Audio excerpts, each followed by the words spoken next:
So you got a phone problem. Do you? Let me explain. So here you are, okay? Here's Timmy, you, 30 years old, right? Also you. And he's on his phone all the time, scrolling, and can't stop. Okay, consciously, he's like, I should be able to stop, you know? But he also, at the same time, is like, this is really hard, and I've tried everything, and I can't stop. I've tried, screen time, all these, limiting my phone, sending my password to someone else, and I just can't stop.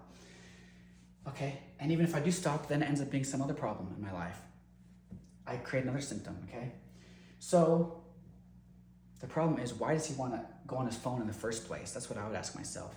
Okay, so let's say it started at 16 years old.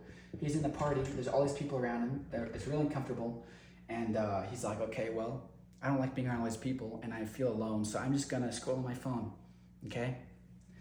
But what I would ask myself is, why do I feel uncomfortable and like I'm alone? Why do I feel that in the first place, Why am I so uncomfortable? Good question. Okay, let's say when he was at 5 years old, he's at the grocery store, lots of people, again, just like when he was 16. He feels alone, again, because his mom left him, just like when he was 16 and he felt alone. And he freaks out, he has a panic attack, he screams, he cries, and let's say some other kid, maybe they would cry, but their mom comes and comforts them, and then they're fine again. But Timmy, has a full-blown panic attack. Even his mom comes back and he freaks out, he's crying, he's screaming and all that, okay? Well, what I would ask myself is, why was it such an emotional reaction for me, okay? Well, let's say at 2 years old, something happened that made him so sensitive to people leaving him, or to him being alone, left alone in the first place, okay?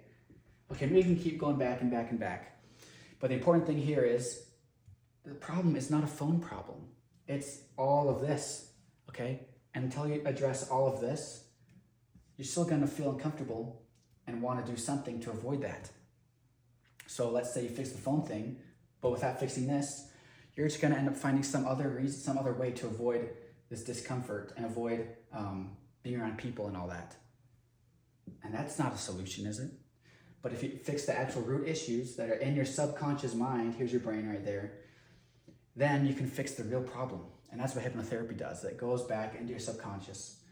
And we go back and we find the actual root problem or problems and we fix it. And then everything else gets fixed. Okay, imagine you just wanted to fix your phone problem, but you end up fixing your whole life.